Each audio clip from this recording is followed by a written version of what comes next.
Winds of Change by Weston Ford. The setting sun painted the Kansas prairie in hues of amber and rose, casting long shadows across the weathered wooden porch where Sarah Mitchell stood, her cotton skirts rustling in the evening breeze.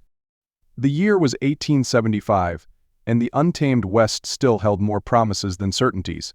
Her father's general store behind her was the only establishment for 20 miles that offered more than whiskey and basic provisions, making it a vital stop for settlers and travelers alike. Sarah absently twisted a strand of her chestnut hair as she watched a lone rider approach from the horizon. Even at this distance, there was something about his bearing that commanded attention, straight-backed yet easy in the saddle, as if he and his mount were one. As he drew closer, the dying sunlight revealed a man whose face seemed carved from the very landscape he traversed, weathered, strong, and undeniably handsome.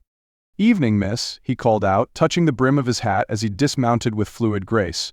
His voice carried a hint of the East, refined yet tempered by years under the western sky. "I'm hoping to replenish my supplies before continuing on." "You're in luck, mister." Sarah let the question hang in the air, noting how his eyes, green as summer sage, met hers with unexpected warmth. "James Cooper," he replied, leading his horse to the hitching post. "Though most folks just call me Coop." "Well, Mr. Cooper, you've arrived just in time. We're about to close, but I believe we can accommodate a weary traveler." Sarah gestured toward the store entrance, trying to ignore the flutter in her chest when he smiled in response. Inside the store, the shelves stood neat and orderly, her father's influence evident in every carefully arranged display. Thomas Mitchell believed that even on the frontier, civilization meant attention to detail. Currently, he was away in Kansas City, negotiating with suppliers and leaving Sarah to manage the store alongside their lone employee, elderly Mr. Harrison. As Cooper gathered his supplies, Sarah couldn't help but notice his methodical approach. He wasn't the typical drifter who stumbled in looking for quick provisions and cheaper whiskey. Each item he selected seemed carefully considered, from practical necessities to a small book of poetry that raised her eyebrows in surprise. "Whitman," he explained, catching her glance. "Good company on lonely trails." "You don't strike me as a man who's lonely by nature, Mr. Cooper." His smile held a shadow of something deeper. "Nature and circumstance aren't always in agreement, Miss Mitchell." The way he said her name, she hadn't offered it.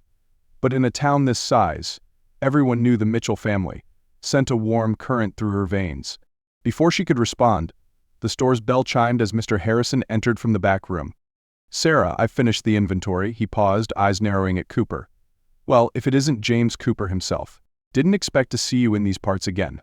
Cooper's posture stiffened almost imperceptibly. "Harrison, it's been a while."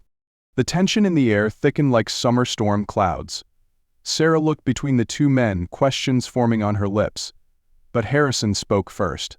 "Still working for the Wells Fargo company, Cooper? Or did they finally wise up?" "I left that life behind," Cooper replied evenly. "I'm ranching now, up near the Colorado Territory." Harrison's laugh held no humor. "Ranching? That's rich. Miss Sarah, this man here used to hunt down outlaws. Had quite a reputation for bringing them in, dead more often than alive." Sarah's heart quickened, but not with fear. The revelation added layers to the man before her, like pages of an unfinished novel. "The past is just that, Mr. Harrison," she said firmly. "Would you mind checking on the new flour shipment in the back?" Once Harrison departed, Cooper began gathering his purchases. "I should be on my way." "The sun's already set?" Sarah found herself saying. "The boarding house next door has clean rooms, and Mrs. Weber serves an excellent breakfast." He hesitated, and in that moment Sarah saw the weight of decisions playing across his features. "I wouldn't want to impose upon the town's hospitality. It's not imposition if it's freely offered." She surprised herself with her boldness. "Besides, I'd very much like to hear how a former lawman came to appreciate Walt Whitman." That earned her a genuine smile, one that transformed his entire countenance. "That's quite a tale, Miss Mitchell. One that might take some time to tell properly." "Time is something we have plenty of out here, Mr. Cooper." Over the next few weeks, James Cooper found reasons to delay his journey northward. The townsfolk grew accustomed to seeing him assist with repairs at the store, his capable hands making quick work of tasks that had long needed attention. Sarah's father, upon returning from Kansas City, observed the growing attachment between his daughter and the former lawman with quiet consideration. Their courtship, if it could be called that, unfolded in stolen moments, discussions of literature during quiet evenings on the porch, shared glances across the Sunday service, and chaperoned walks through the town's dusty streets. Cooper revealed himself to be a man of depth and principle, one who had chosen to lay down his gun not out of fear or failure, but from a desire to create rather than destroy. "I've seen enough men meet their end," he told Sarah one evening as they watched lightning play across the distant prairie. "The land needs more people willing to build something lasting." Sarah understood then what had drawn her to him from the start, not the dangerous allure of his past, but the quiet strength it took to choose a different path. Here was a man who had faced the harsh realities of the frontier and emerged with his humanity not just intact, but enriched. The crisis came, as it often did in frontier towns, unexpectedly. A gang of cattle rustlers, growing bold with success, decided the Mitchell store would make an easy target. They hadn't counted on Cooper's presence, nor on Sarah's own frontier-bred resourcefulness. When the dust settled, no blood had been shed. Cooper had handled the situation with words and presence rather than violence, his reputation and steady nerve enough to turn the rustlers away. But the incident forced both Sarah and James to confront their feelings more directly than prairie propriety usually allowed. "I can't offer you the kind of life you deserve," Cooper said afterward, his voice rough with emotion. "My past has a way of finding me, as today proved." Sarah reached for his hand, feeling the calluses that spoke of both violence and honest work. "The life I deserve is the one I choose, James. And I choose one with complexity, with challenges, with you." The autumn winds were beginning to turn cold when James Cooper and Sarah Mitchell exchanged vows in the town's small church. Her father had given his blessing along with a gift, deed to a plot of land just outside town, enough for a small ranch that could support both the store and a family's dreams.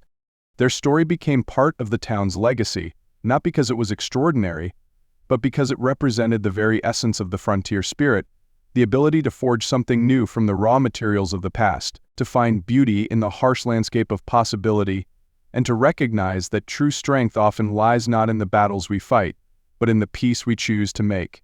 As Sarah and James stood on their own porch years later, watching their children play in the prairie grass, she would sometimes recall that first evening when a lone rider emerged from the sunset. The West was changing, becoming more settled with each passing year. But some things remained constant: the power of redemption, the courage to choose love over fear, and the enduring promise of new beginnings. Like the prairie itself, their love had proven both resilient and nurturing, capable of weathering storms and sustaining life. It was a love story written not in grand gestures or dramatic declarations, but in the quiet moments of shared purpose, mutual respect, and the daily choice to build something lasting together on the frontier of their shared tomorrow.